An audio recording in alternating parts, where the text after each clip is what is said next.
वालेकुम अस्सलाम व रहमतुल्लाहि व बरकातुहू। अल्हम्दुलिल्लाह।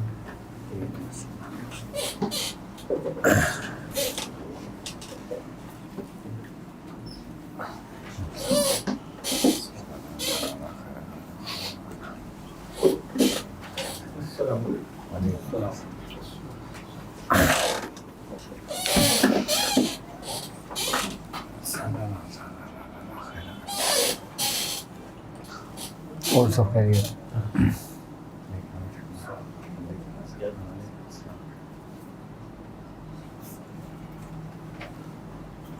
और वज़ू करते उल्टी भी सेट सीना साफ हो गया। अभी तो अच्छा है ना, हो गई बस। तो क्या खाया तुमने? मक्खन नमक। हाँ मतलब फीलिंग्स है मेरी इस एरिया में आने के बाद ना, इस शॉप के अंदर आने के बाद आपकी फीलिंग्स चेंज होती है। कोई दर्द वगैरह हो रहा हो, टेम्परेचर फील हो रहा हो, बड़ा फर्क पड़ता है।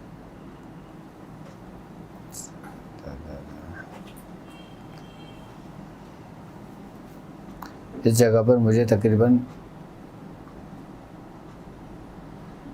2005 में मैं आया था यहाँ पर। कितने साल हो गए? 17वां साल चल रहा है यहाँ पर। जब मैंने ये क्लिनिक किया था, जब मैं यहाँ पर आके बैठा था, तो जब पेशेंट आके मुझसे देखते थे ना, बोलते थे बेटा आपके अब्बू कब आएंगे। अब जब यहाँ आके अब नए पेशेंट को क्या मालूम है पड़ोस में। अब वो बड़ी भी खातून थी, मैंने कहा नहीं आंटी मैं ही होता हूँ। बोले क्या काम है आपको? तो उस वक्त मैं बैठा था, मेरी दाढ़ी मूछी बहुत हल्की हल्की सी थी, आज से 17 साल पहले। और उस वक्त फिर वो जब मियाँ हुजूर का दवाखाना था, तो फिर वहीं बैठक होती थी, वहीं बैठता था मैं, मरीज़ों को वहाँ देखता था हफ्ते में 2 दिन। हाँ, अब जब इस दवाखाने की बात हुई थी, तो ये दवाखाना समझ लें कि मैं जगह ढूंढने गया था। ये आपने अंडा मोड़ देखा है? अंडा मोड़ पे वहाँ मैं जगह ढूंढ रहा था, तो एक साहब ऐसे ही आए हुए थे, तो इन्होंने कहा आपको किस चीज़ के लिए जगह चाहिए? तो मैंने कहा मुझे अपना दवाखाना करना है। तो कहने लगा आप एक काम करें, एक जगह है लेकिन वो यहाँ नहीं है। मैंने कहाँ पर है? कह रहे वो बफर जोन में है वो। मैंने कितना किराया है उसका? कह रहे हैं 2500 रुपये किराया है। तो मैंने कहा किराया ज़्यादा है। तो कह रहे नहीं आप देखें तो सही, अगर जगह पसंद आती है तो मैं आपकी डायरेक्ट मालिक से बात करा दूँगा। अब वो मालिक से बात हुई, जगह पसंद आ गई, इतनी बड़ी जगह और 2500 रुपये में, आज से 17 साल पहले। खैर मालिक ने फिर बोला कि हाँ ठीक है, मुझे कोई एतराज़ नहीं। अच्छा, ये जगह वो जगह है कि यहाँ पे आज तक कोई टिका नहीं है। ये जो बराबर में जो 2-3 दुकानें 4 दुकानें हैं ना, ये समझ लें कि यहाँ जिसने भी कारोबार किया है ना, वो नुकसान उठा के गया है। या तो उसका इंतकाल हो गया, या फिर उसमें कोई हादसा हो गया, हमेशा बंद ही रहेंगी दुकानें। ये वाहिद इस पूरी बिल्डिंग में दुकान मेरा दवाखाना है कि जो अल्हम्दुलिल्लाह 17 साल से बैठा हूँ मैं। वरना आप देखो आज तक जब से जितने अरसे आप आ रहे हो सब बंद ही मिलेंगी आपको। ये सबसे पहले ब्रोस वाला, ये जो बनाई थी ब्रोस वाले ने बनाई थी, है उसको लॉस हुआ वो चला गया। फिर बेकरी खुली वो लॉस हुआ वो चला गया। जनरल आइटम खुले वो लॉस हुआ वो चला गया। यहाँ तक कि मालिक वहाँ कहते हैं हकीम साहब आप नहीं जाना यहाँ से। आप यकीन करोगे वो पहला एग्रीमेंट था जो आज से 17 साल पहले हुआ, वही एग्रीमेंट आज तक चल रहा है। मतलब कोई नया एग्रीमेंट भी नहीं बनाया है इन्होंने। वो कहते हैं आप मत जाना, आपकी वजह से यहाँ पे रौनक है। लेकिन ये जगह शुरू में मुतासिर थी जिन्नातों की वजह से। ये आपको पता था? हमारी तो काम ही यही था। हाँ, और एग्रीमेंट भी मियाँ हुजूर के नाम का हुआ है आज भी। उन्हीं के साइन हुए थे, उन्होंने एडवांस दिया था, उन्होंने पहले किराया दिया था और मुझे कहा था तुम यहाँ बैठो। यहाँ तक कि हमारे जो पीर भाई थे ना, वो थोड़ा सा ना शातिर थे, बहुत तेज़ थे वो हर मामले में ना। तो वो मियाँ के साथ साथ रहते थे। वो कहने लगे मियाँ ये वाजिद भाई को आपने करा तो दिया है, ये चला लेंगे ये? तो पापा ने कहा भाई चलाए या ना चलाए ये तो मुझे नहीं पता, लेकिन ये इस रास्ते में मार नहीं खाएगा। हाँ, ये बात मुझे मेरे दूसरे पीर भाई ने बताई। तो फिर यहाँ पे हमने जी थोड़े थोड़े लोग आते थे, तो फिर हम यहीं दर्स व तदरीस का सिलसिला शुरू करा था। बस यहीं बैठते रहती, गुफ्तगू होती रहती थी, चलता रहता। लेकिन जब मियाँ हुजूर के साथ थे ना, हमने हमेशा अपना तरीका अपने बुज़ुर्गों का अपनाया, क्योंकि हमने बचपन से वही देखा था। जो देखा वही अपनाया, उसी में आफियत है। जब हम लोग बाहर बैठते थे, मियाँ हुजूर होते थे, अमलियात की, रूहानियत की, हर मामले में गुफ्तगू होती थी। और सिर्फ और सिर्फ 4, 5, 2, 3, 4 लोग हुआ करते थे, और मियाँ उसको खुल के बता रहे होते थे एक एक चीज़। उस वक्त हमारा जहन एक तरीके से अगर देखा जाए तो जैसे बच्चों का जहन होता है, 16-17 साल लड़के क्या जहन होगा, लेकिन हमारे जहन ही यही था, हमारे सोच ही यही थी, हमारा सब कुछ, हमारी ज़िंदगी का मकसद ही यही था।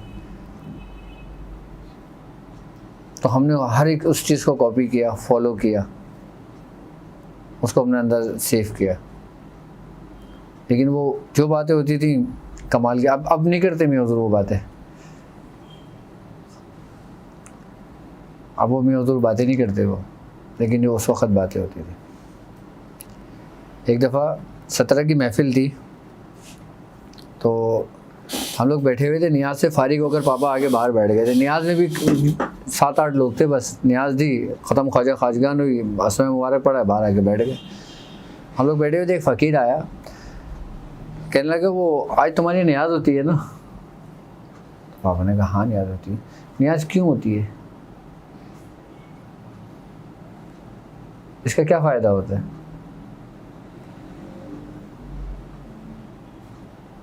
और जो तुम इसमें पढ़ाते हो ये, उसका क्या ताल्लुक है? और जो लोग पढ़ते हैं उनको क्या फ़ायदा होता है?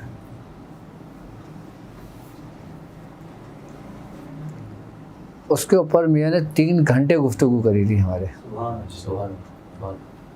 मेरे हुज़ूर ने फरमाया कि जो भी, चाहे 17वीं शरीफ हो, चाहे 24वीं हो, चाहे 11वीं हो, ये बेसिकली अगर देखा जाए ना तो ये मुकम्मल और कामिल तौबा है।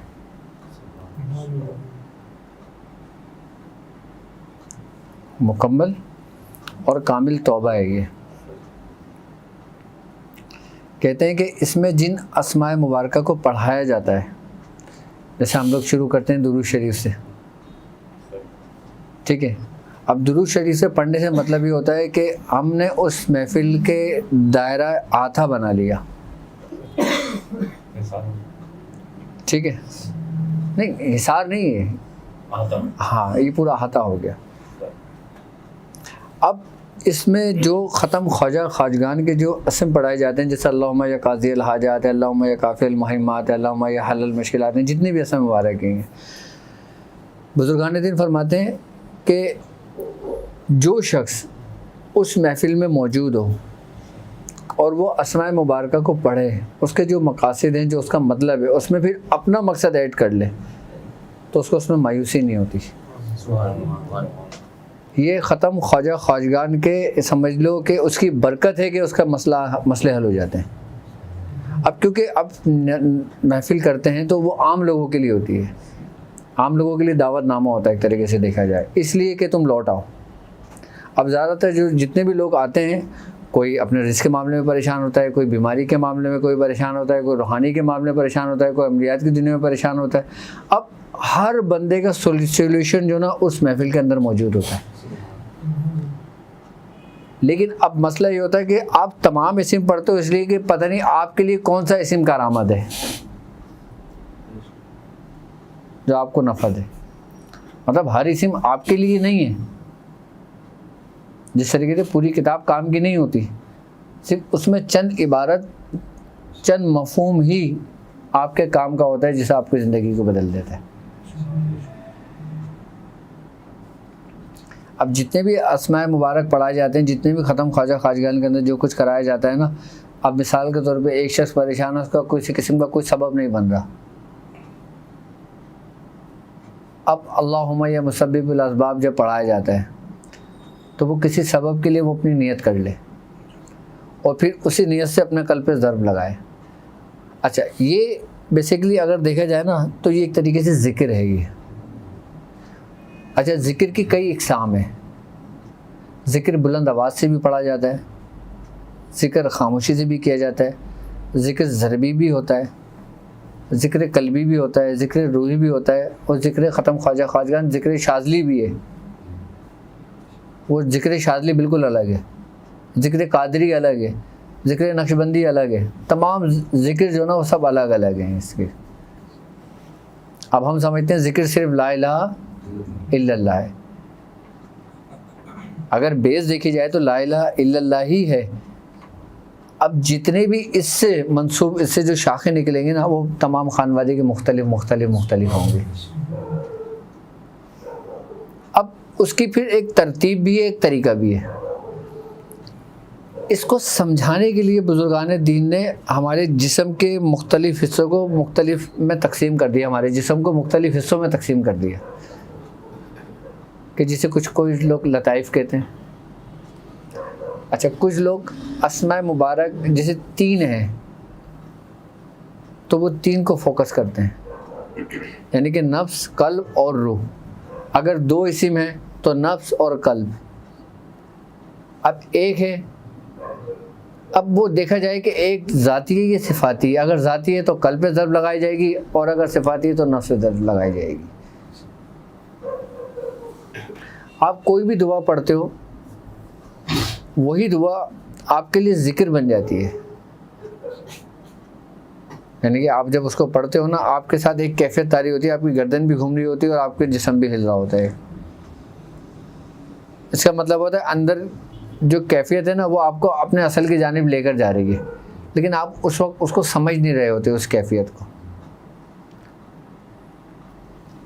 अब जैसे कुछ लोग सिर्फ या मुसब्बिबुल असबाब पढ़ते हैं, कुछ लोग इसमें अल्लाहुम्मा का इजाफा कर देते हैं।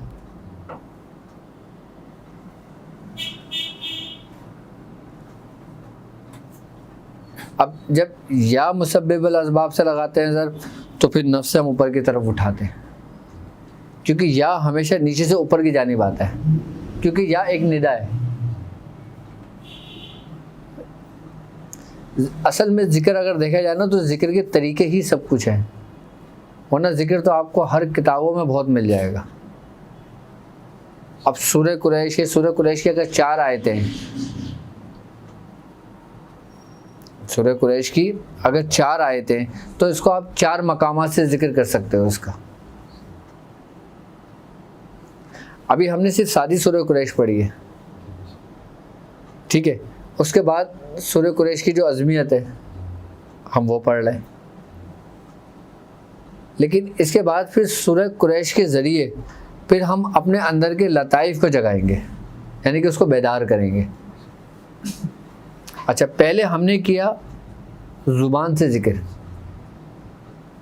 यानी कि हमने ज़ुबान से पहले इकरार किया, ठीक है। अब इकरार करते करते करते करते करते अब इसकी गवाही कौन देगा, तस्दीक कौन करेगा? वो आपका कल्ब है। हम ज़ुबान से ज़िक्र इसलिए करते हैं ताकि हमारा नफ्स हमारे ताबे हो जाए। इब्तिदा में जब तक आप ज़ुबान से नहीं करते, आप कल्ब से भी नहीं कर सकते। लोग कहते हैं ना कि ज़िक्र कल्बी करना चाहिए, इब्तिदा में ज़िक्र कल्बी नहीं करना चाहिए। इब्तिदान में ज़िक्र कल्बी सालिक की मौत है।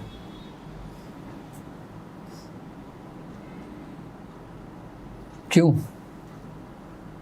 वो ज़िक्र है ना, सालिक की मौत। सालिक तो वैसे ही बहुत आगे लेवल पे होता है, तो इब्तिदा फिर कहाँ? मैं वही बता रहा हूँ ना, वो सालिक की मौत हो जाती है फिर। अच्छा,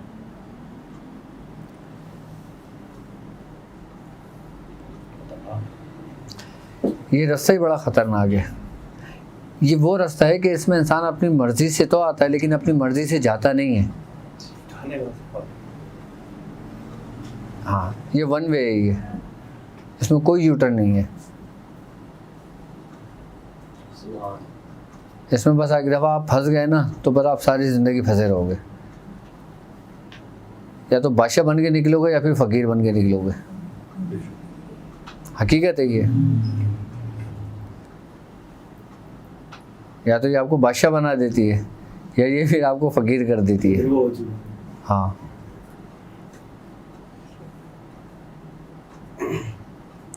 इब्तिदा का लेवल कहाँ पर खत्म होता है? इब्तिदा तो देखो सबकी ज़ुबान से होती है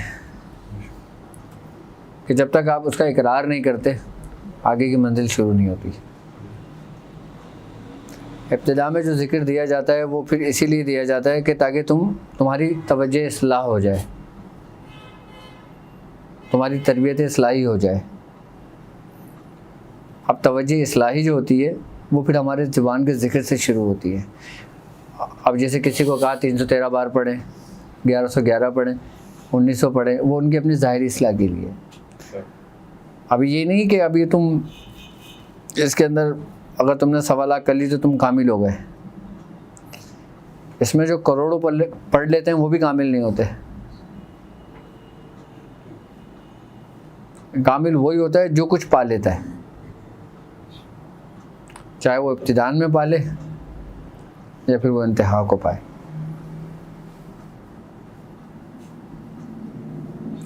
आप देखो ना कि आप तमाम सलासिल को ले लो, तमाम खानवादों को ले लो, तमाम इबादतों को ले लो, तमाम मज़ाहिब को ले लो, सबसे ज़्यादा तवज्जो किस पे की गई है कि यकसुई हासिल करें। अब बताओ यकसुई किसको हासिल हुई है?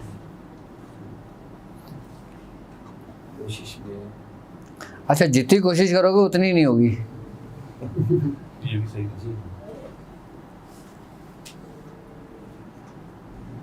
हम कहते हैं ना कि भाई तुम यकसुई से पढ़ो, यकसुई से पढ़ो। अब हज़रत यकसुई बताएं तो यकसुई है क्या? अब इंसान कितना ही खामोशी से पढ़ता है, हद तो इम्कान कोशिशें करता है कि उसके दिल में ना ख्याल आए, ना वसवसा आए, ना कुछ आए। जब कुछ नहीं होता वो बहुत ज़्यादा, तो वो अपने ज़िक्र पे फोकस करके, ज़िक्र पे तवज्जो करके पढ़ रहा होता है।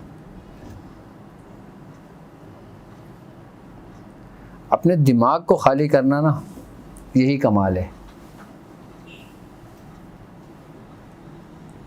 और जिसको इस पे अख्तियार हो जाए फिर वो आगे का सफ़र करता है। वरना अगर हम इसी उसमें रहें कि यकसुई, हमें यकसुई हासिल करना, हमें यकसुई हासिल करना, तो कोई भी हासिल नहीं होता। अच्छा, ये या तो प्रैक्टिस से होता है। अच्छा, प्रैक्टिस बेसिकली एक तरीक़ेकार है।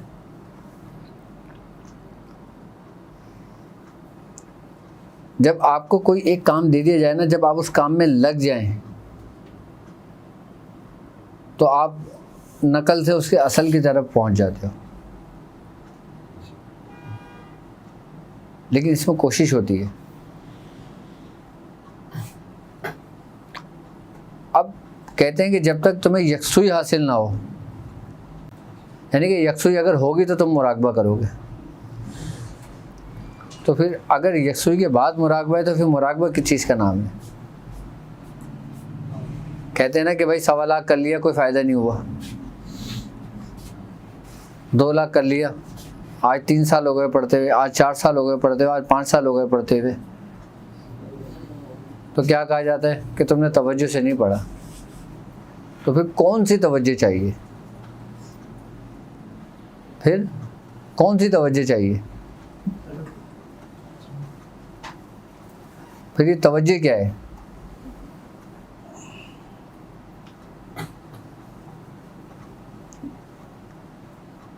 अच्छा, ये एक ऐसा रास्ता है कि जिस पे ये इंसान के बस में नहीं है।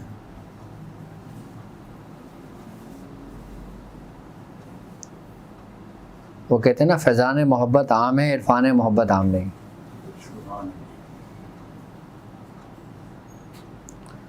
अगर तुम्हें उसने चुन लिया ना इस काम के लिए, तो फिर इख्तियार भी वही देगा। तुम लाख कोशिशें करते रहो। हाँ, तुम्हारी ऐसी कैफियत हो जाएगी कि तुम्हारा दिल उचाट हो जाएगा।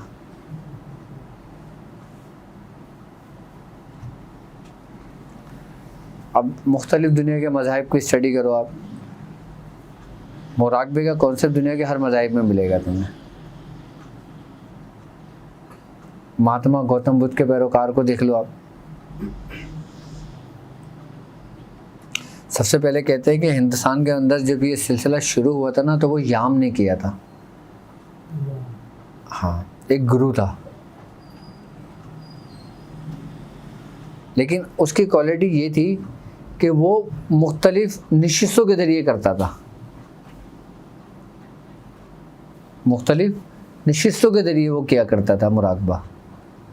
वो बेसिकली योगा का बानी था, कि जिसने योगा की मशक़ें ईजाद करी थी, सबसे पहले लॉन्च करी थी उसने। आज पूरी दुनिया में जितने भी गैर मज़ाहिब के लोग हैं सब योगा के पीछे पड़े हुए हैं। अब योगा क्या है? बेसिकली एक निशिस्त, एक ख़ास निशिस्त से बैठने का नाम है।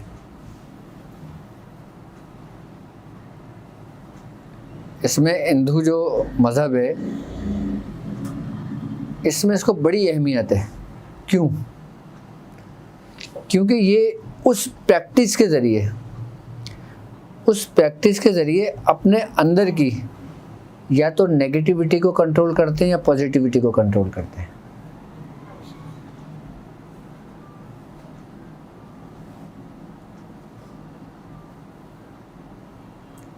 अब उसके ज़रिए फिर वो अपने अंदर ही की कुव्वतों को बेदार करते हैं, एक जगह बैठकर। उनको कहीं नहीं जाना होता। उनका ज़िंदगी का मकसद सिर्फ ये होता है, उनके गुरु अगर किसी चेले को अगर बिठा दे ना, तो उसको ये कह के बिठाते हैं क्या कि तुमने अपनी मर्ज़ी से नहीं उठना यहाँ से, या तो तुम्हें लोग आगे उठाएं या तो फिर तुम्हारे अपने अंदर की कुव्वतें तुम्हें उठाएं, तुम नहीं उठना।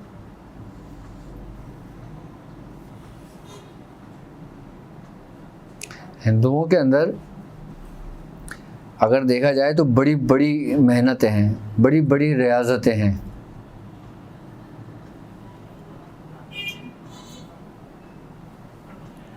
तीस साल 40 साल वो खाना नहीं खाते, कभी बकरी के दूध पे रहते हैं तो कभी भैंस के दूध पे रहते हैं, और एक एक पैर पे खड़े होकर तपस्या करते हैं। अगर मूर्ति के आगे खड़े हो जाते हैं एक एक पैर पे, तो उनको घंटे हो जाते हैं। तो उनको जो कुव्वतें हासिल होती हैं, फिर वो कहाँ से होती हैं? फिर वो कुव्वतें क्या हैं? वो कुव्वतें उनके अपने अंदर की कुव्वतें होती हैं।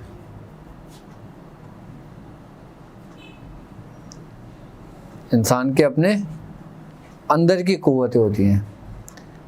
अच्छा, अपने अंदर की कुव्वतें जो होती है ना, वो या तो इस्तदराजी कुव्वतों पर मुश्तमिल होकर वो इस्तदराजी कुव्वतें बन जाती हैं, यानी कि उन तागूती कुव्वतों पर मुश्तमिल होकर फिर वो इस्तदराजी कुव्वत बन जाती है, या फिर वो आपने अपने बातिन की रूहानी कुव्वत से होकर आपके रूहानी और बातिनी कुव्वत बन जाती है। सबसे पहला काम आपने अपने आप का इस्तेमाल करना है, चाहे वो जादू हो, चाहे वो रूहानियत हो, चाहे वो अमलियात हो, चाहे वो आपकी दुनियावी ज़िंदगी हो।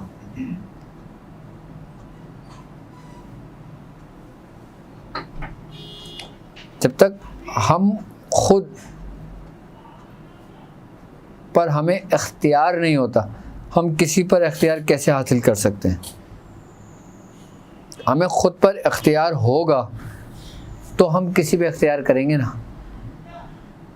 हमें खुद पे इख्तियार नहीं है और हम दूसरे पे इख्तियार कैसे कर सकते हैं?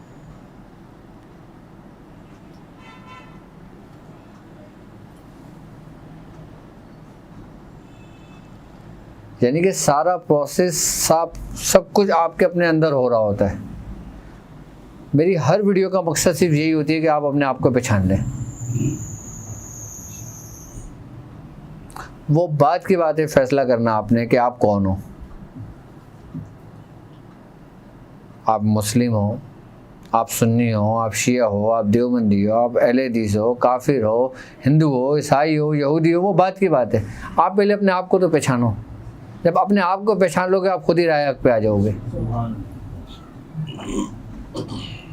क्योंकि जितने भी अगर गैर मज़ाहिब बड़े बड़े डॉक्टर्स प्रोफेसर को देखो ना, जब वो रिसर्च की इंतहा को पहुँचते हैं तो वो इस्लाम कबूल कर लेते हैं। क्यों कर लेते हैं? क्योंकि वो अपने आप को पहचान चुके होते हैं, तो अपने रब तक पहुँच जाते हैं। इसीलिए बुजुर्गान दीन में देखते हैं आप ये बात मिलती है कि उनका दरवाज़ा हर लोगों के लिए हमेशा खुला रहता था। बुजुर्गान दीन के दर का दरवाज़ा हर लोगों के लिए खुला होता था। ये नहीं होता था कि यहाँ पे ये आएगा और ये नहीं आएगा, ये आएगा, ये नहीं आएगा, ये नहीं होगा तो ये आएगा। वहाँ सब आते थे, क्योंकि बुजुर्गों ने खुद की पहचान करना सिखाई थी। आप किसी काफिर को बोलो कलमा पढ़ ले, वो पढ़ लेगा? कभी भी नहीं पढ़ेगा, क्योंकि वो अपने आप को अपने मज़हब में हक समझता है, जिस तरीके से आप अपने मज़हब में हक समझते हो। अगर आपको कोई कहे काफिर हो जाओ, आप हो जाओगे? आप कभी भी नहीं होगे। इसी तरीके से बुजुर्गान दीन ने जो तरीका अपनाया, जो शख्स जिस मज़हब के तहत आया ना, उसको उस तरीक़ पे चलाया और उसको वो हकीकतों से आशना करा। जब उसने पूछा कि ये मामला क्या है, तो बताया यही हकीकती मामलात हैं। जिस तरीके से महात्मा गौतम बुद्ध से पूछा था उसके चेलों ने कि गुरु तूने ये ज्ञान कहाँ से सीखा, तूने ये ध्यान कहाँ से सीखा, तूने ये इल्म कहाँ से सीखा? ना तो तुझे हमने कहीं जाते देखा है, ना कहीं आते देखा है, ना किसी से मिलते देखा है, ना किसी से कोई बात करते देखा है। बस जब शब गुजरती है तो आंख बंद करके बैठ जाता है, और जब सूरज शुरू होता है तो तेरी आंख खुलती है। ये इसका मामूल था महात्मा गौतम बुद्ध का कि जब सूरज गुरूब होता था ना, तो वो अपनी आंख बंद कर लिया करता था। आंख उसकी कब खुलती थी? जब सूरज तुलू होता था। वो किसी से कोई बात नहीं करता था। उसके बारे में है कि वो कभी सीधा नहीं लेटा अपनी पूरी ज़िंदगी में। वो जिस नशिश में बैठा होता था उसी नशिश में वो आंख बंद कर लेता था।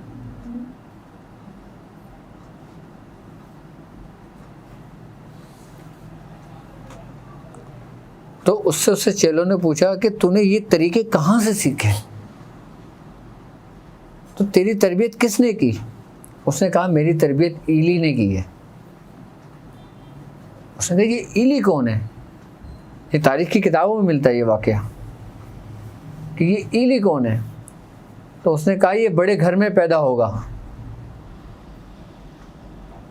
ये बड़े घर में पैदा होगा और इसका नाम नारसिंह होगा।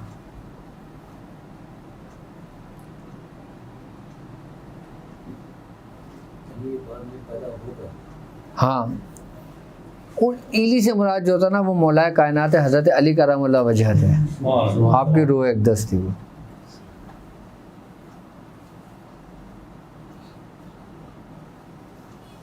वैसे ही बैठा रहता था।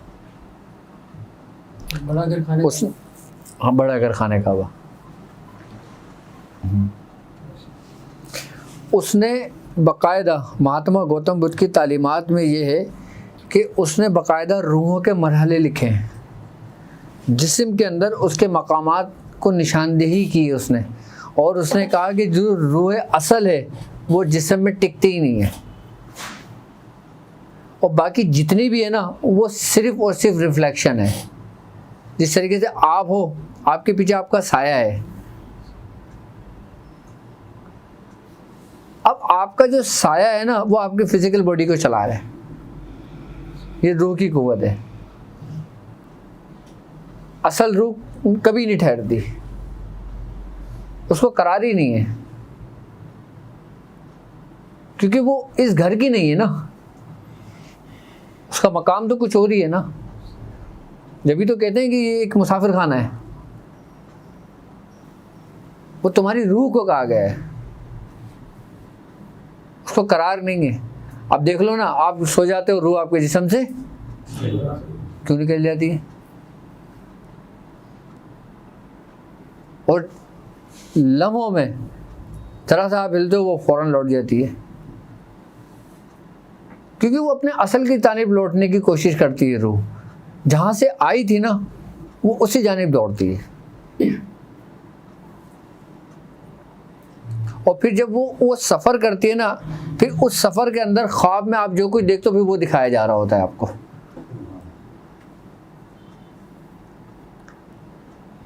आपका जिस्म ये आर्जी घर है, असल घर नहीं है रूह का। अगर असल घर होता ना, तो मिट्टी आपके जिस्म को कभी भी नहीं खाती, क्योंकि रूह तो अमर है, और जो अमरे इलाही हो उसको बजा ले, कोई छू ले।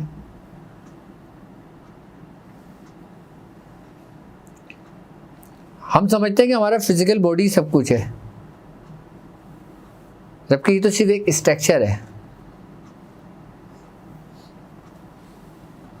इसको चलाने वाले आपके अंदर की 5 बॉडियां हैं जो उसको रन कर रही हैं।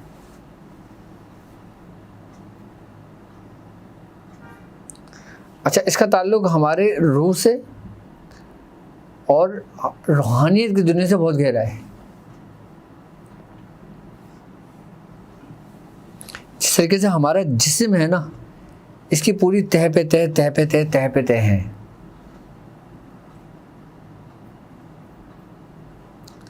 हमारा जिस्म कोई हरकत नहीं करता, वो साकित है।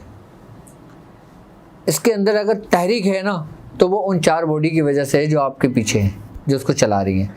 ये एक समझ लें कि एक तरीके से स्ट्रक्चर है। जिस तरीके से आपने वो कठपुतली देखा है ना, कि वो रस्सियाँ बंधी होती हैं, वो रस्सियों चला रहा होता है, वो कठपुतली नाच रहे होते हैं। जिस्म हमारा ये है सिर्फ।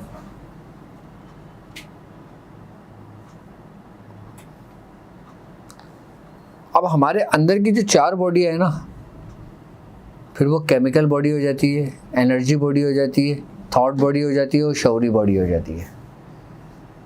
तीसरी वाली कौन सी?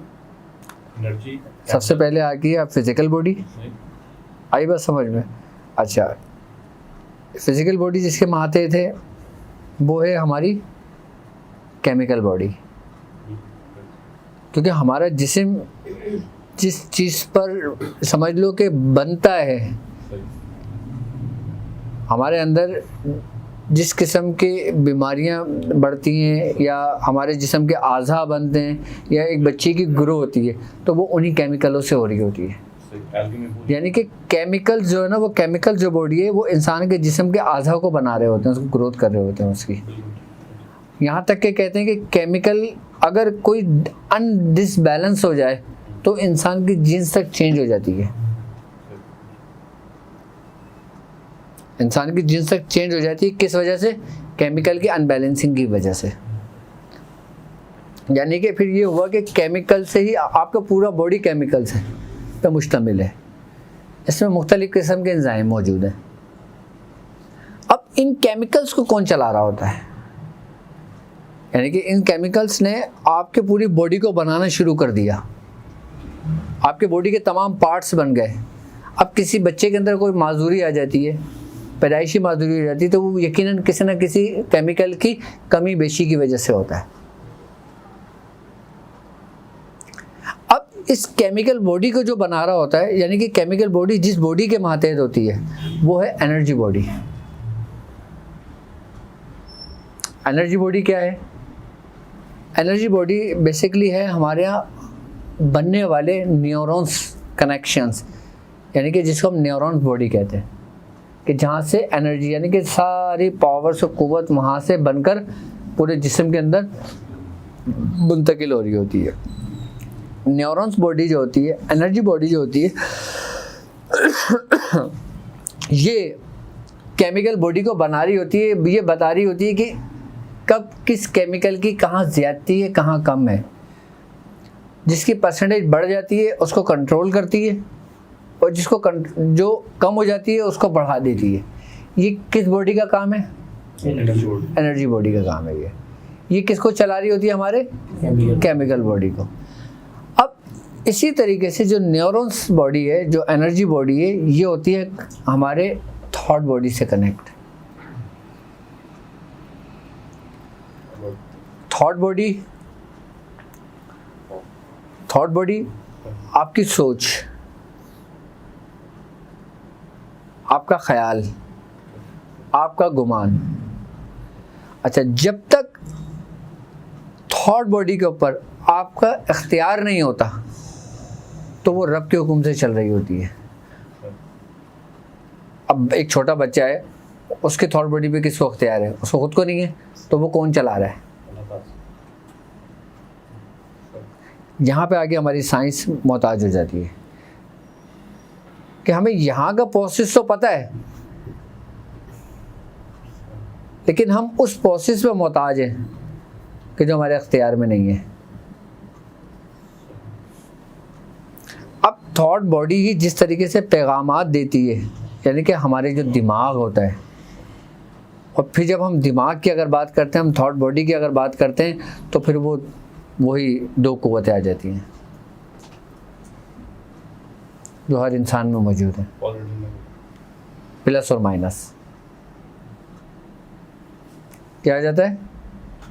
प्लस और माइनस। अच्छा, इस प्लस और माइनस, पॉजिटिव और नेगेटिव का जिक्र कुरान में भी मौजूद है।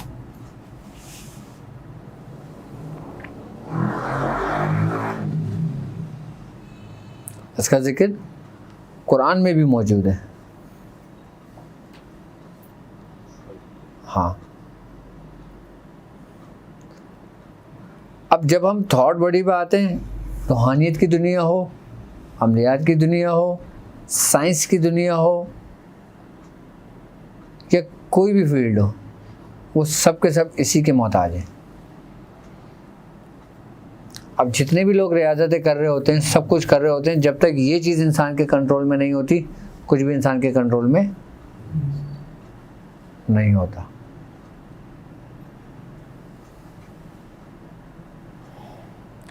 ये पूरी एक तरतीब है, पूरा एक तरीक़ेकार है।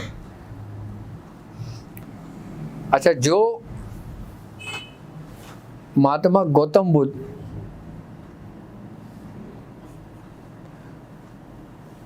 इसने जो इंसान की तकसीम की है, इसने इन्हीं बॉडीज़ के ऊपर इंसान को तकसीम किया है।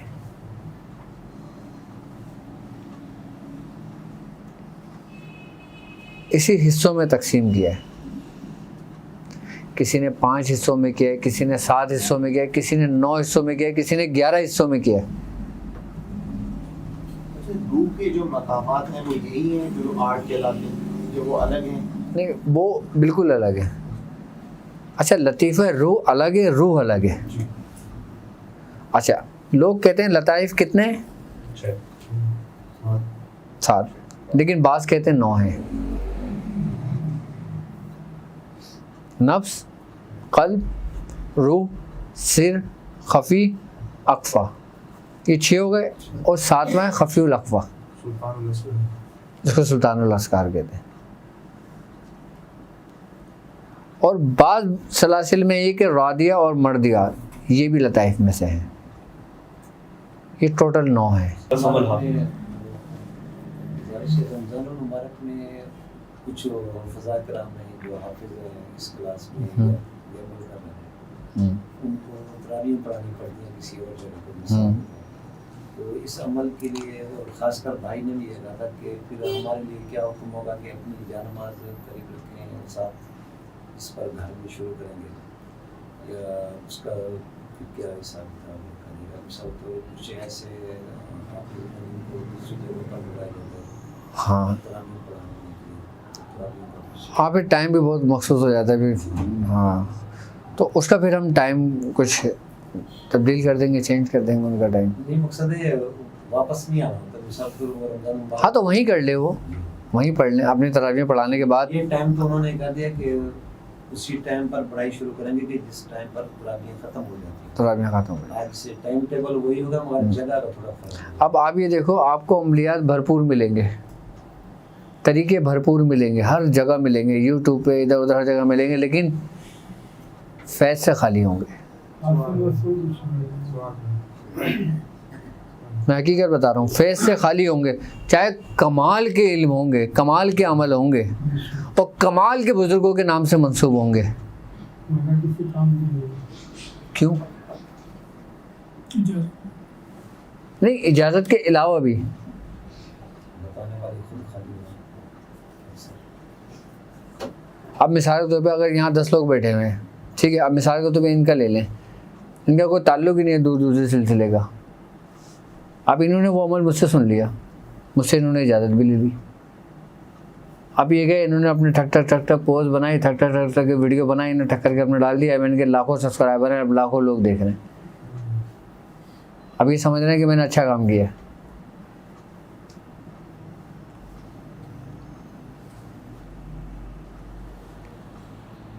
उस अमल की अहमियत ख़त्म हो जाती है। इसका ताल्लुक देने वाले की अहमियत पे भी तो है ना। जैसे आपसे अगर कोई चीज़ ली जा रही है, जितनी अहमियत आपकी होगी तो उसी का यानी कि अमल यानी कि उसके असरात उसमें मुरतब होंगे। बिल्कुल ऐसा ही है। लेकिन अगर मजनू के हाथ में बंदूक दे दो हाँ। तो वो क्या करेगा? वो खुद भी ज़ख्मी होगा और दुनिया को भी ज़ख्मी करेगा। और सारा इल्ज़ाम किसके सर आएगा? देने वाले के ऊपर। एक कोई भी अमल होता है, यानी कि देखते थे बुजुर्गों में भी, यानी कि कोई एक अमल है अपनाया हुआ जिंदगी भर उसी को लेके चलते हैं। शुक्र है। हमारे दादा मियाँ, आपने सारी ज़िंदगी चेल काफ पढ़ी है, जरूरत ही नहीं। उनको नहीं पता था कि अमल, कई चीजें आपने सारी ज़िंदगी चेल काफ पढ़ी है। हमारे दादा मियाँ मंजूर हुसैन शाह साहब, उन्होंने सारी ज़िंदगी सूरह मुज़म्मिल पढ़ी है। क्या उनको नहीं पता था सूरह यासीन भी है, सूरह रहमान भी है, सूरह फलां भी है, या फलां अमल भी है, फलां शहंशाह जिन्नात का भी अमल है? उनको नहीं पता था क्या? वो भी यानी कि तवज्जो ही नहीं थी इस तरह। सर आपको ज़रूरत ही नहीं है, आपको ज़रूरत ही नहीं है। देखो, ज़रूरत, आप दूसरा अमल उस वक्त करते हो जब आपकी ज़रूरत होती है, और जब आपकी एक अमल से तमाम ज़रूरतें पूरी हो जाएं, आपको ज़रूरत ही नहीं कि किसी के दर पे जाने की। बारहा मैं यही कहता हूँ। अब लोग, अब मिसाल के तौर पे अब सूरह कुरैश पे चल रहा है, अब मैंने ही नादे अली का बता दिया, अब वो सारे लोग नादे अली के पीछे आ गए। हाँ, अब वो कह रहे हैं हज़रत सूरह कुरैश तो हम पढ़ रहे हैं, लेकिन हमारे पास टाइम है, हम चाह रहे हैं नादे अली का ही अमल कर लें, क्या हमें इजाज़त है? अब हज़रत क्या मना करेंगे? नहीं। असल यही है कि आप पूरे कर लो। अच्छा, मज़े की बात बताऊं, अगर आपके शेख ने, आपके उस्ताद ने अगर आपको बोल दिया कि ये अमल है, आपने सिर्फ़ और सिर्फ 10 मरतबा पढ़ना है, अब वो 10 मरतबा आप 10 मिनट में पढ़ लेंगे, फिर आप उसे हुज्जत ना करो कि मेरे पास पूरी रात पड़ी होती है। हो सकता है तुम पूरी रात पढ़ो और कुछ ना हो। ये एक दफा में हो जाए बस तो। वो तुम्हारा ज़र्ब भी आजमा रहा होता है, वो तुम्हारी तड़प को भी आजमा रहा होता है।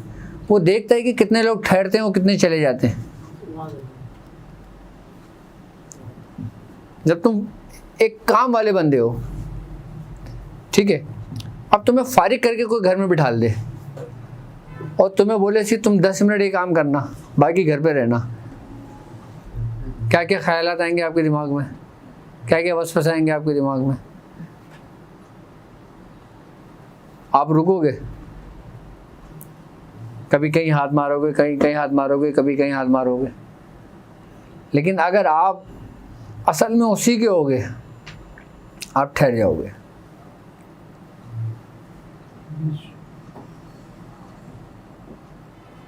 अच्छा, फिर वो तुम्हें आजमाने के लिए जो ना, फिर तुम्हें लालची भी देगा, फिर तुम्हें दूसरे अमल लोगों को बताएगा, तुम भी सुन लोगे, तुम्हारी भी लाल टपक रही होगी। फिर तुम आगे बोलोगे हजरत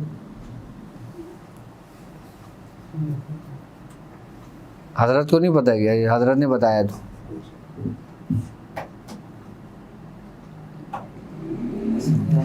मैं एक बात बताऊं आपको,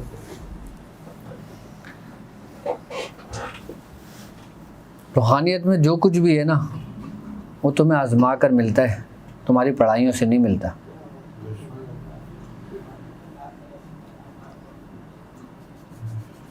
पहले ज़माने में, हर ज़माने में, अक्सर ज़माने में, हर दौर में, हर वक्त शेख अपने मुरीदों को सिर्फ आजमाता है। किसी को पढ़ाई दे के आजमाता है, किसी से पढ़ाई लेके आजमाता है, किसी को बोलता है ख़त्म कर दो सब कुछ, जाओ ऐश करो। वो कहते यार ये कौन थे पीर साहब है, किन्होंने मेरा सब कुछ बंद करा दिया। हाँ, वो सिर्फ आजमाता है। मैंने अगर पूरी ज़िंदगी में अपनी अगर रूहानियत को पाया है ना तो सिर्फ उसी शेख के अमर में पाया है, उसके हुक्म में पाया है, बाकी किसी पढ़ाइयों में नहीं पाया। हर पढ़ाई की तासीर अपनी जगह आप है, हर पढ़ाई का सवाब अपना अलग है, सब कुछ है, इसमें दर्जात की बेपनाह बुलंदी है, लेकिन रूहानियत फिर भी अलग ही चीज़ है।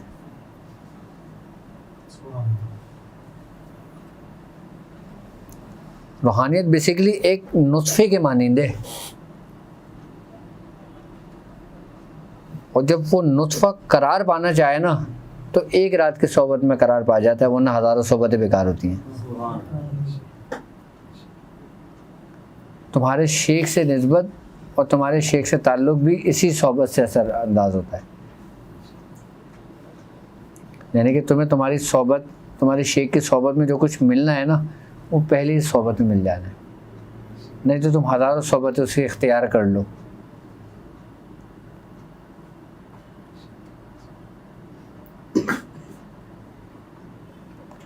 हम ऐसे भी लोगों को जानते हैं कि जो लोग मियाँ हुजूर के साथ 40-40 साल से साथ रहें, 40-40 मिल की सोबत में रहें, लेकिन 40 साल बाद भी वो वहीं खड़े हुए थे 40 साल पहले जहाँ से चले थे। मैं मियाँ हुजूर की सोबत की बात कर रहा हूँ, उस वली शेख की सोबत के जो किसी को देख ले तो तकदीर बदल जाए। क्यों? क्योंकि मैंने उनके साथ वो उम्र गुजारी जो उनकी जवानी की थी। क्योंकि मैं तो मियाँ हुजूर के दोस्तों से मिला हूँ उस वक़्त के जो आज से 40 साल पहले के दोस्त थे,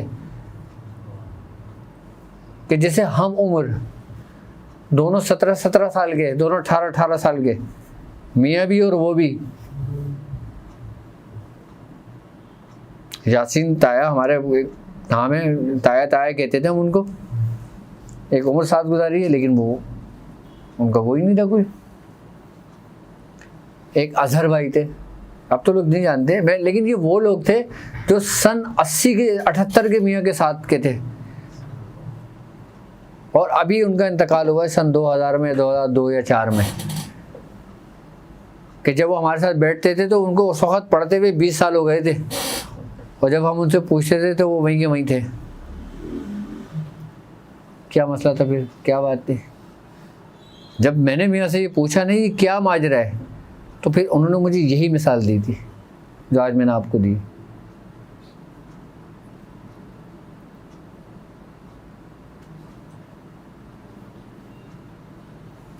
अच्छा, बुजुर्ग की सोबत का फैज़ तुम्हें उसी वक्त मिलता है कि जब तुम्हारे अंदर तड़प होती है, तुम्हारे अंदर सच्चाई होती है।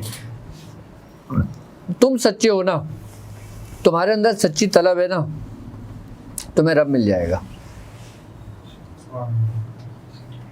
तुम्हारे अंदर अगर ज़र्रा बराबर भी शक हो, तुम्हारे अंदर अगर ज़र्रा बराबर भी वसवसा हो, तो तुम्हें रब नहीं मिल सकता फिर।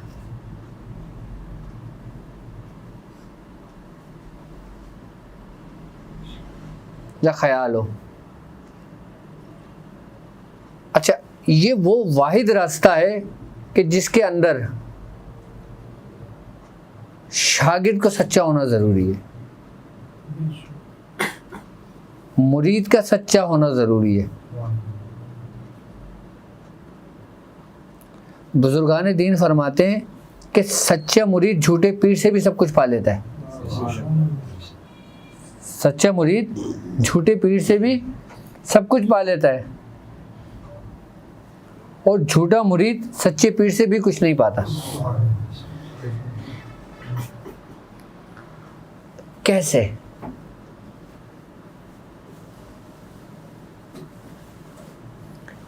अगर उसके अंदर सच्चाई है, तलब है, सादिक है, तो तुम्हारा रब क्या कहता है? कहता है कि मैं तुम्हारे गुमान के मुताबिक हूं। तुम मुझसे जैसा गुमान करोगे मैं उसको पूरा करने के लिए तेरे करीब आ जाऊंगा।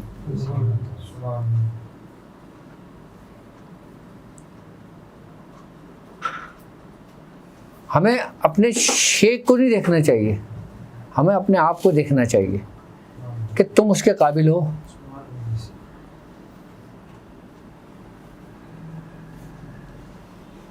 शेख अपने मुरीद में सबसे पहले जो ना इसी चीज़ को देखता है कि इस बंदे में कितनी तड़प है, इस बंदे में कितनी तलब है, इस बंदे को क्या चाहिए।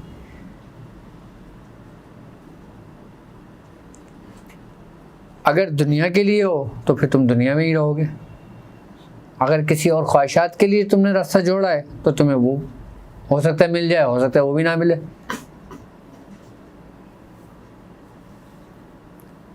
लेकिन ज़रूर ये है कि जब तुम उसे ढूंढोगे तो तुम उसको पालोगे। तुम्हारा सच्चा होना ज़रूरी है। अच्छा, ये भी ज़रूरी नहीं कि तुम यहाँ हो और तुम्हारा शेख दूसरे मुल्क में हो। अगर तुम यहाँ हो, तुम्हारा शेख दूसरे मुल्क में है, तो तुम उससे फैज़ पालोगे। लेकिन उस फैज़ पाने के लिए तुम्हारा सच्चा होना ज़रूरी है, तुम्हारा यकीन होना ज़रूरी है। जब तुम्हारे अंदर यकीन होगा ना तो खज़िर अलैहिस्सलाम को हुक्म हो जाएगा कि जाओ उसकी तरबियत करो।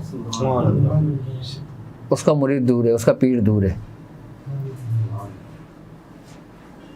ऐसे कई वाक़यात मिलते हैं हमें हिस्ट्री में, और ऐसे पक्के मुरीद भी मिलते हैं कि खज़िर बोल रहे हैं कि मैं खज़िर हूँ, तो वो मुरीद कह रहा है कि मैं किसी खज़िर को नहीं जानता, मैं सिर्फ अपने पीर को जानता हूँ। खज़िर बोल रहे हैं कि मैं रब के हुक्म से आया हूँ तेरी तरबियत के लिए, तो वो मुरीद कहता है कि मुझे किसी और के दर से मिलेगा, मुझे वो भी नहीं चाहिए, मुझे मेरा शेख चाहिए। तो हुक्म होता है कि इसके पीर को लेके जाओ। ये सच्चा वाक़या था हमारे खानवादे का। और वो जो पीर साहब थे ना, वो चोर थे, उनको ढूंढा, उनको लेकर आए, पहले उनको हिदायत मिली, उनकी तरबियत हुई, फिर उनको भेजा कि जाओ अब तुम उसकी तरबियत करो।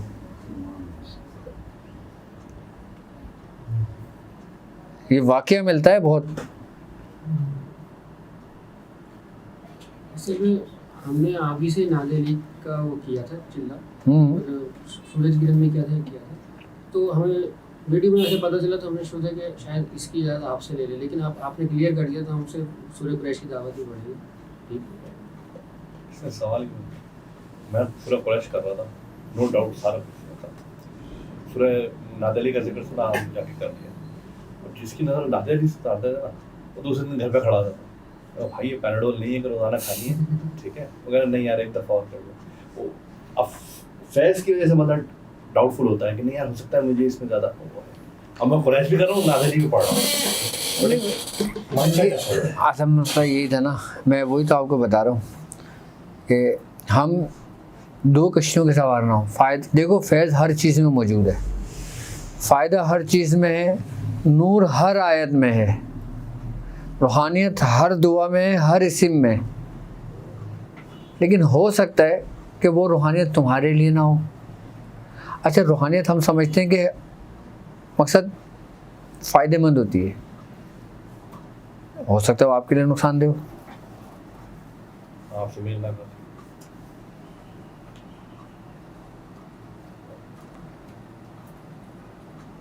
वो कहते हैं कि इंसान भूखा रहने से नहीं मरता, खाकर मर जाता है।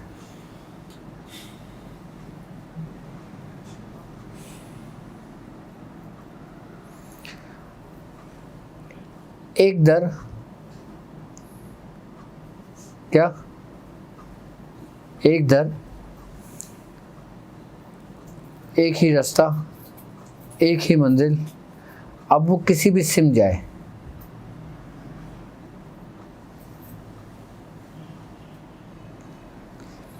ये पूरा सलूक, पूरा रूहानियत, पूरी कायनात की रूहानियत सिर्फ और सिर्फ अगर कायम है तो वो यकीन पर कायम है, वरना कुछ भी नहीं है। क्या रब है, देखा किसने? तो इसका मतलब है यकीन पर कायम है। हमारा ईमान है, हमारा ईमान है। और ईमान कैसे है कि उस ईमान पे हमारा यकीन है। अच्छा, यकीन की 3 मंजिलें हैं।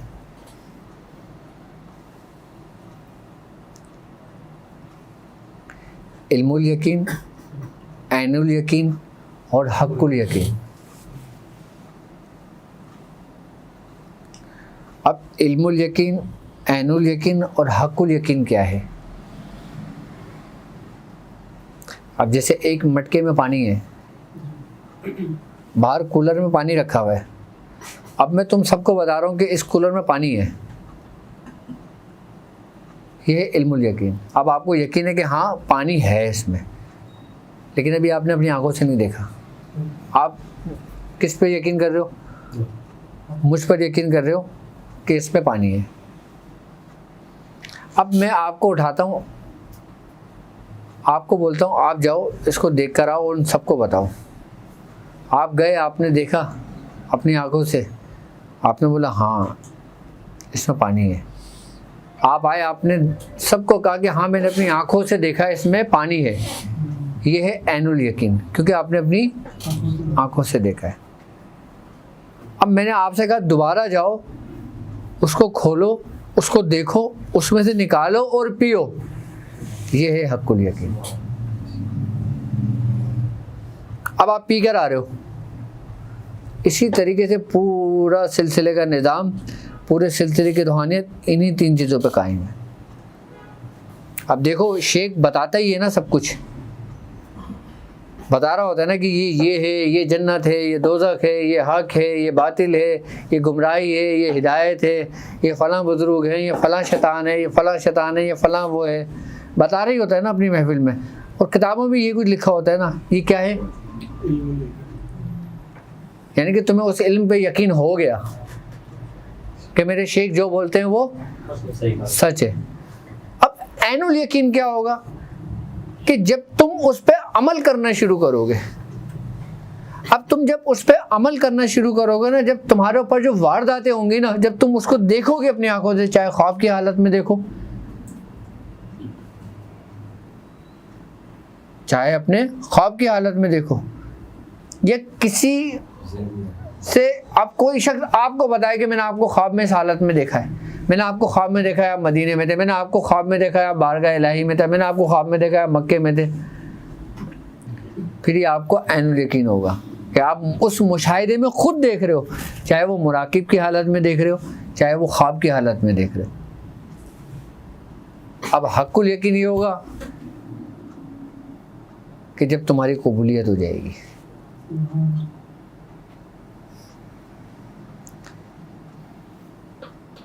ये यकीन ही सबसे मुश्किल मंजिल और सबसे मुश्किल मरहला है। ये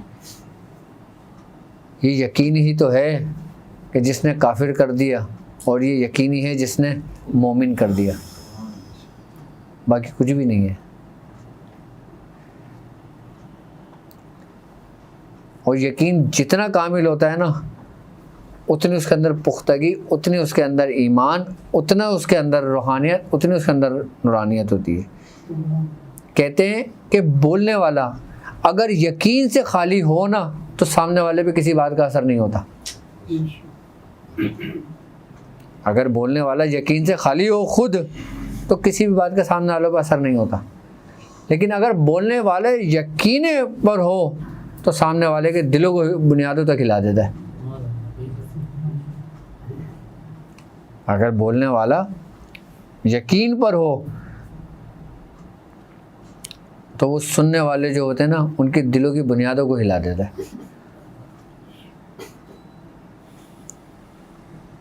अच्छा, ये यकीन जो होता है ना ये हमें इतनी आसानी से पैदा नहीं होता। क्यों? क्योंकि शैतान उसको पैदा नहीं होने देता, क्योंकि शैतान को पता है कि अगर इसको यकीन पैदा हो गया ये मेरे हाथ से निकल जाएगा, इसलिए वो अपनी पूरी कोशिश करके तुम्हें हटा देता है वहाँ से।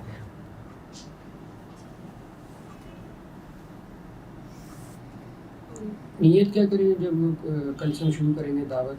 तो दावत की नियत से मैं 70 बार पढ़ने की नियत करता हूँ। नियत कुछ भी कर लो। असल में नियत तो उसी वक्त हो गई थी जब शेख ने इजाज़त दी थी। हाँ, पहले मैं 11,000 किया था, सरकार से ज़कात अदा किया था। अभी मैं 19,000 का शुरू करता हूँ माशाल्लाह। पिछले जुमरात से। मैं कह रहा हूँ मुझे 3 दिन से 4 दिन पढ़ने हो गया, नींद बहुत आ रही। सही है। मुझे के बाद कज़ा हो जाती है, इतनी गहरी नींद। तो पढ़ने से पहले जो ना अपने सीने पे हाथ रख के या कुदूस 17 बार पढ़ लिया करो, ये बेदार रहेगा। और जब ये बेदार रहेगा तो फिर ये सोने नहीं देगा। हाँ, फजर में मतलब परेड जाएगा तो अपनी उठता। हाँ, या कुदूसों पढ़ा कर ये यकीन ही इस मंजिल का समझ लो कि सब कुछ है। अच्छा, आपकी तरफ से इजाज़त है ना? हाँ हाँ हाँ 19,000 के ज़कात। बिल्कुल। अगर देखा जाए ना यकीन तुम्हारा मुर्शिद है। क्या है? हाँ, असल यकीन है सब कुछ।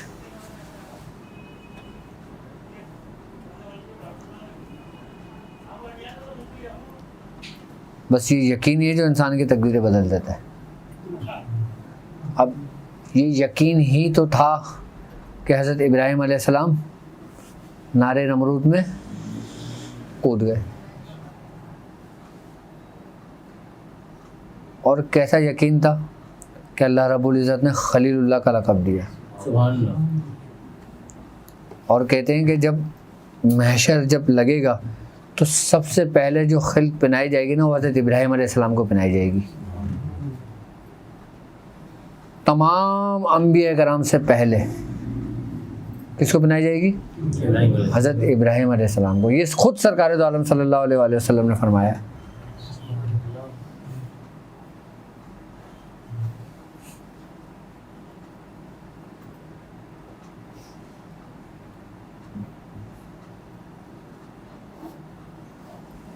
क्या यकीन है? अब एक हिंदू मज़हब, अगर हिंदू मज़हब की बुनियाद देखें, पता है किस पर कायम है? यकीन पर कि ये इनका भगवानी, इनका खुदा है। अब जो लोग आग की पूजा करते हैं उनका यकीन किस पे कायम है? आग पर कि ये इनका गॉड है। हर मज़हब की बुनियाद ही यकीन से शुरू है।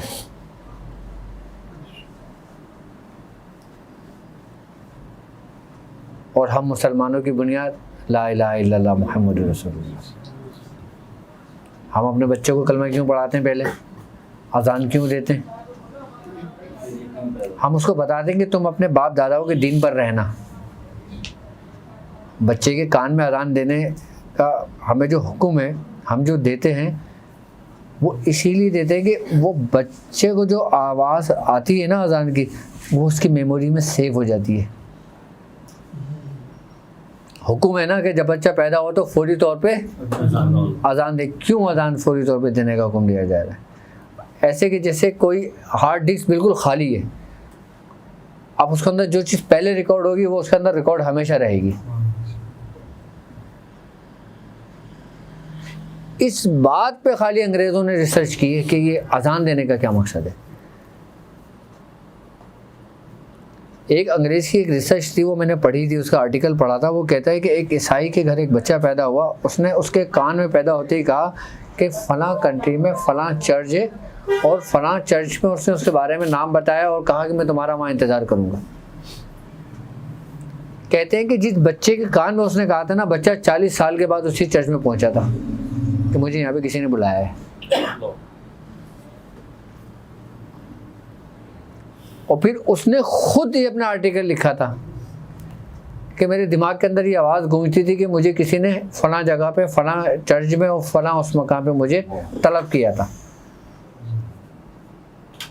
अब वो जब उस चर्च में जाता है तो उसका चर्च का जो पादरी होता है वो अपने आखिरी वक्तों में होता है, जब उसको बताता है तो उसको हैरत कदे में पड़ जाता है। वो कहता है मुझे यकीन था लेकिन तस्दीक नहीं थी, तस्दीक मुझे अब तुझसे हुई है। मतलब उसको यकीन था लेकिन उसको ऐनुल यकीन नहीं था।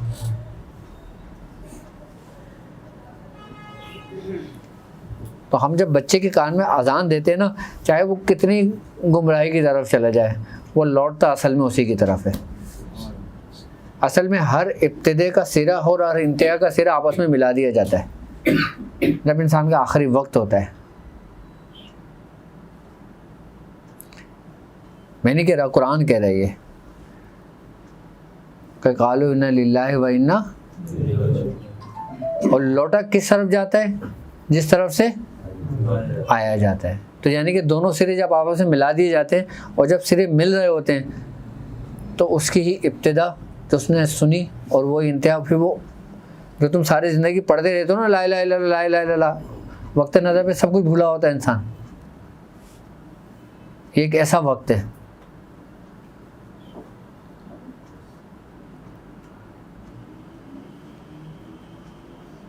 फिर जब वो डोरी जब मिल रही होती है ना, फिर इंसान को पूरा याद आता है। कहते हैं कि इंसान जब उस लम्हे होता है ना, तो उस लम्हे उसकी पूरी ज़िंदगी रिपीट होती है, उसकी पूरी दोहराती है एक याद रखने वाली किताब के ज़रिए जो उसने लिखा होता है पूरा, वो पूरा लौटता है। इसमें अक्सर और बेशतर आपने देखा होगा कि मरने वाला कभी ये गुमान कर रहा होता है कि उसका कोई बाप आया है जो दुनिया में नहीं है, कभी दादा की उसको देखा है, उसने नानी को देखा, उसने अपनी परदादी को देखा है। अब वो ख्वाब आ रही होते के बाद दादी आई थी, नानी आई थी, फला आए थे। इसका क्या मतलब होता है कि वो उसका जो दिमाग होता है वो पूरा रिसाइकल हो रहा होता है, वो पूरा लौट रहा होता है अपने असल की तरफ, तो उसको सब कुछ दिखाई देने लगता है।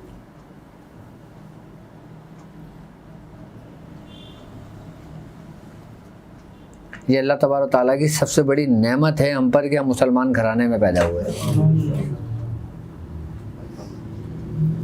लेकिन अब मुसलमान बनना हमारा काम है। अच्छा, मुसलमान बनना तुम्हारा काम है, मोमिन बनना तुम्हारा काम नहीं है। हाँ, मोमिन तुम्हारा बनना है, ये तौफीक इलाही है, लेकिन उसके लिए कोशिश करना ये तुम पर फ़र्ज़ है।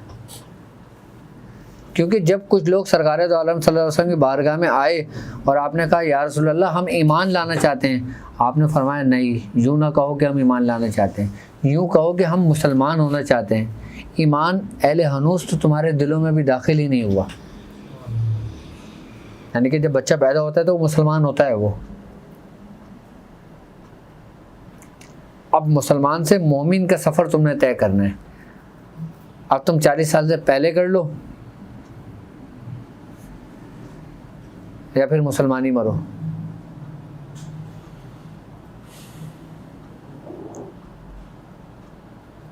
बख्शे सब जाएंगे।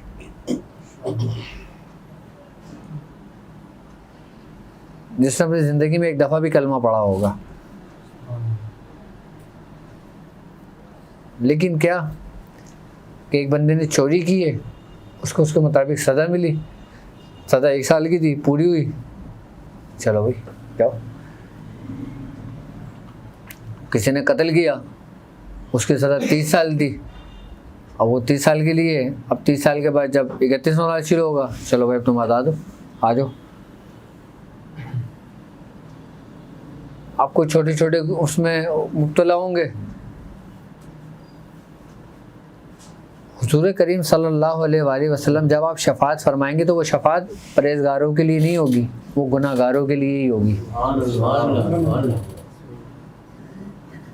उसमें भी जितने भी छोटे गुनाह वाले होंगे ना, वो सब के सब हवा के झोंके की तरह आपकी तरफ लौटेंगे।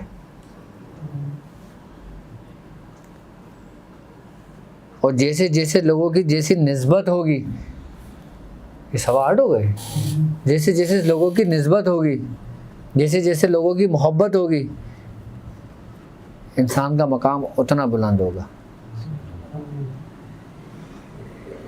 तुम कुछ भी ना करो ना, तुम सिर्फ मोहब्बत रखना औली अल्लाह से।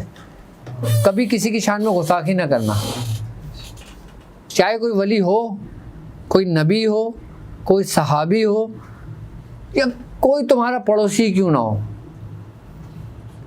अब इससे एक पड़ोसी तो एक आम शख्स है तुम्हारा, जो ना कोई वली है, ना कोई कामिल है, ना कोई अकमल है, वो एक पड़ोसी है तुम्हारा। कभी उसकी भी ना करना गुस्ताखी। वली को तो छोड़ दो तुम।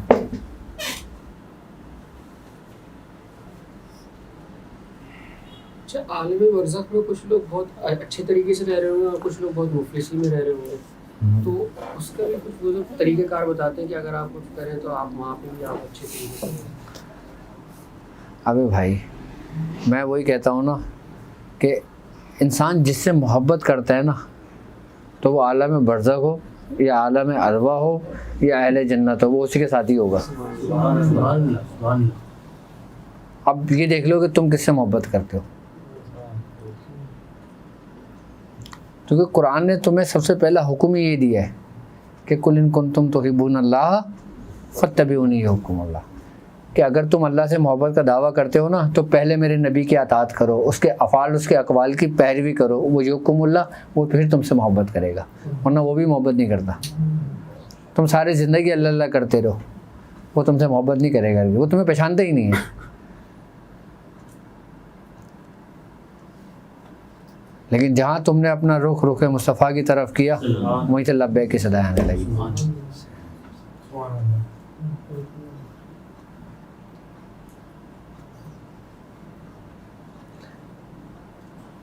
अच्छा, जब तुम्हें मोहब्बत होगी ना, तुम्हारा यकीन का सफ़र शुरू हो जाएगा।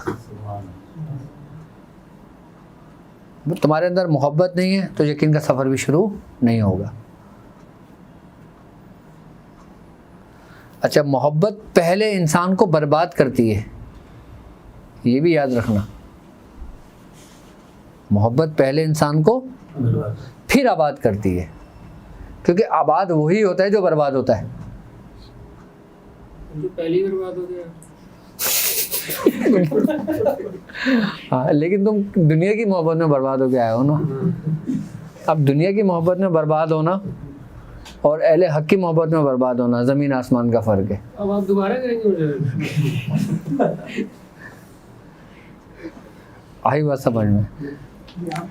कुंदन वही बनता है जो आग की तपिश को सहता है।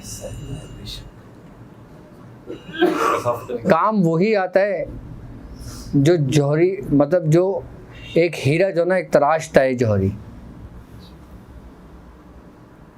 जब तक आप तकलीफ़ें बर्दाश्त नहीं करोगे, मुशक्क़त बर्दाश्त नहीं करोगे,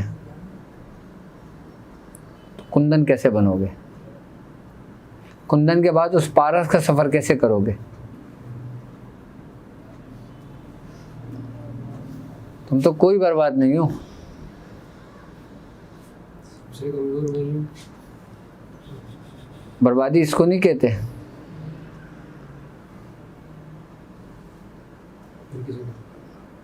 हाँ, बर्बादी किसे कहते हैं? देखी नहीं है, सुनी है। हाँ, थोड़ा उधर इस पे भी वजाहत कर दें, आगे इनके और हमारे भी दिमाग से जो नहीं बुरे ख्यालात निकलते हैं। चलो अभी तो टाइम बहुत हो गया। सिर्फ 10 मिनट 5 मिनट। देखो, एक बार याद रखना कि यहाँ पे बर्बाद होने से मतलब ये नहीं है कि तुम्हारा सब कुछ ख़त्म हो जाए। एक होती है ख्वाहिश, एक होती है ज़रूरत। तुम्हारी अपनी ज़िंदगी 90% ख्वाहिशों पे मुश्तमिल है। तुम्हारी ज़िंदगी सिर्फ 10% तुम्हारी ज़रूरत है। अब वो 90% तुम्हारे 10% पे गालिब आ गई। अब जब वो 90% उतर जाती है तो इंसान बर्बाद होता है। ज़ाहिरी तौर पे ये समझते ना कि मैं हो गया, तो बर्बाद तो नहीं हुआ। यानी कि अपनी ज़रूरत भी ख़त्म हो जाए तब जाके इंसान जो है उसको, देखो ज़रूरत तो आपको रहेगी।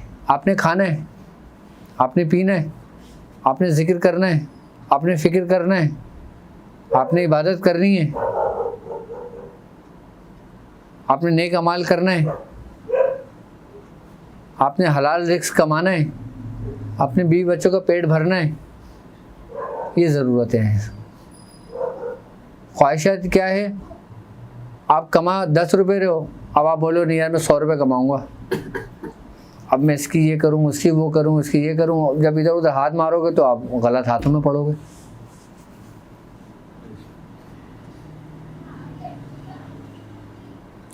ये एक बड़ा अजीब रास्ता है। इसमें ना दुआ करा करो कि मोहब्बत के रास्ते से दाखिल हो, और अगर रियाजत के रास्ते पे दाखिल होगे तो कहीं नहीं रहोगे। सुबहान अल्लाह बार गम यार तू ही, सुबहान अल्लाह बार कुशाई शिकार तू ही, सुबहान अल्लाह बहरुमत कुन फयाकुन, सुबहान अल्लाह मुराद मन हासिल। आप तमाम लोग एक मरतबा सूरह फातिहा और चारों कुल पढ़ लें। बिस्मिल्लाहिर्रहमानिर्रहीम, अल्हम्दुलिल्लाहि रब्बिल आलमीन, अर्रहमानिर्रहीम, मालिकि यौमिद्दीन, इय्याका नअबुदु व इय्याका नस्तईन, इहदिना सिरातल मुस्तक़ीम, सिरातल लज़ीना अनअमता अलैहिम गैरिल मग़्दूबि अलैहिम वलद्दालिन। कुल या अय्युहल काफ़िरून ला अअबुदु मा तअबुदून व ला अंतुम आबिदून मा अअबुदु व ला अना आबिदुन मा अबदतुम व ला अंतुम। बिस्मिल्लाहिर्रहमानिर्रहीम, कुल हुवल्लाहु अहद, अल्लाहुस Samad, lam yalid wa lam yulad wa lam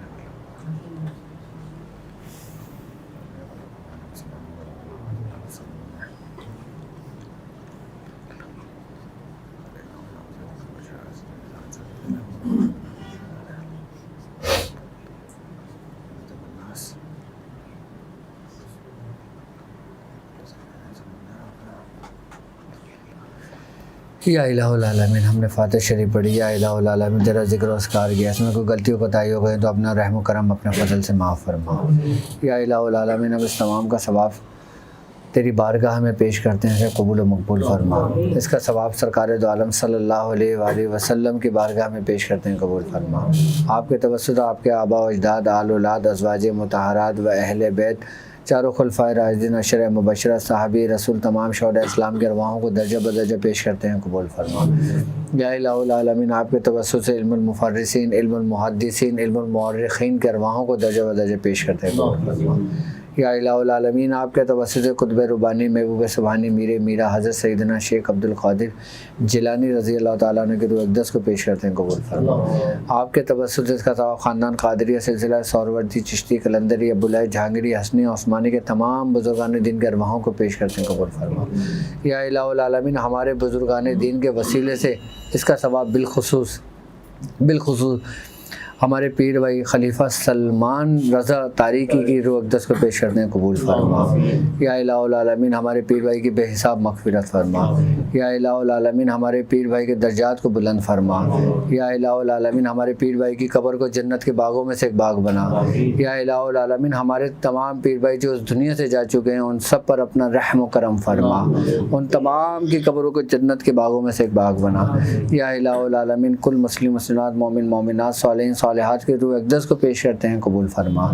या इलाहुल आलमीन जो परेशान हाल हैं उनकी परेशानियों को दूर फरमा। या इलाहुल आलमीन जो बेरोज़गार हैं उनको रोज़गार अता फरमा। या इलाहुल आलमीन जिस शख्स ने इस महफिल को जिस मकसद के लिए जिस मकसद के लिए इस महफिल में आए, बारी ताला उसकी नेक तमन्नाओं को, नेक ख्वाहिशात को पूरा फरमा। या इलाहुल आलमीन जो शख्स जहाँ भी मौजूद है, बारी ताला जो तुझसे मांगता है, तलब रखता है, बारी ताला उसको अता फरमा। या इलाहुल आलमीन हमारे बुज़ुर्गों के वसीलों से, अंबिया कराम के वसीलों से, या इलाहुल आलमीन इन चंद लोगों को उन चंद लोगों में शामिल फरमा जिनसे तू राज़ी हुआ। सुबहान रब्बिका रब्बिल इज़्ज़ति अम्मा यसिफून, वस्सलामु अलल मुरसलीन, वल्हम्दुलिल्लाहि रब्बिल आलमीन। सल्लल्लाहु अलैहि या मुहम्मद।